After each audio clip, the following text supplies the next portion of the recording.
कुंभमेळ्याच्या पार्श्वभूमीवर नाशिक शहरात उभारण्यात येणाऱ्या 4 नव्या मलनिस्तारण केंद्रांकरता अडथळा ठरणाऱ्या तब्बल 1270 झाडांवरती कुऱ्हाड चालवण्यात येत असल्यामुळे पर्यावरण प्रेमींकडून संताप व्यक्त केला जातोय।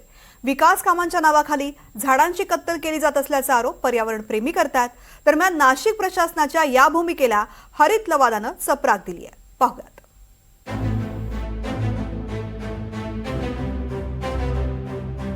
नाशिकच्या तपोवनात गेल्या 25 दिवसांपासून पर्यावरण प्रेमी विरुद्ध राज्य सरकार असा लढा सुरू आहे। नेते, अभिनेते, नाशिककर सर्वच झाडं वाचवण्याच्या लढ्यात सहभागी झालेत। दरम्यान या प्रकरणात आंदोलनकर्त्यांना मोठा दिलासा मिळालाय। हरित लवादानं 15 जानेवारीपर्यंत वृक्षतोडीला स्थगिती देण्याचा निर्णय घेतलाय। या निर्णयानंतर पर्यावरण प्रेमींनी आनंद साजरा केला। कुठेतरी दखल घेतली गेलेली आहे आणि आज न्यायालयाने राष्ट्रीय हरित लवादाने जी दखल घेतली आहे आणि इंटरिम स्टे दिला ती बेसिकली प्रोसेस प्रॉपरली फॉलो नाही झालेली आणि त्यांचं काय म्हणणं आहे भाऊ काय इज इट नीडेड वगैरे या पॉईंट ऑफ व्ह्यूने घेतलेली आहे। पण आता जसजशी केस पुढे जाईल तसतसं एक एक गोष्ट एक्सपोज होत जाईल। यांनी जे आतापर्यंत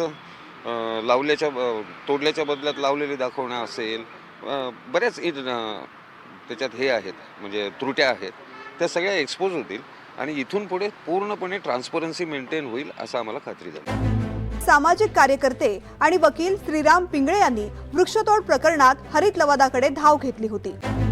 वृक्ष तोडण्याचा प्रस्ताव नेमका कधी सादर करण्यात आला? हा निर्णय घेताना पर्यावरण प्रेमी आणि स्थानिक नागरिकांना विश्वासात का घेतलं गेलं नाही? तपोवन परिसरामधील बफर झोन मध्येच एक्झिबिशन सेंटरचा घाट का? जिथे झाडं तोडावी लागणार नाहीत तिथे साधूंची व्यवस्था का केली जात नाही? असे अनेक अनुत्तरित प्रश्न हरित लवादासमोर मांडण्यात आले।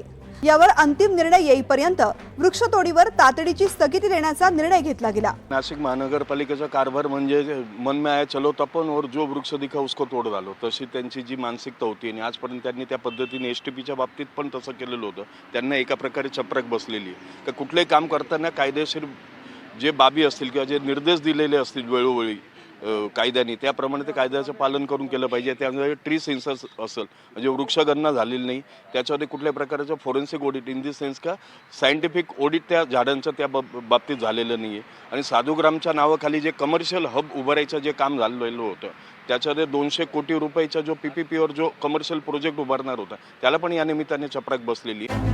नाशकात कुंभमेळ्याच्या पार्श्वभूमीवरती पायाभूत सुविधांची कामं वेगानं सुरू आहेत। याच कामाचा एक भाग म्हणून 4 नवीन मलनिस्सारण केंद्र उभारण्याचा निर्णय घेण्यात आला।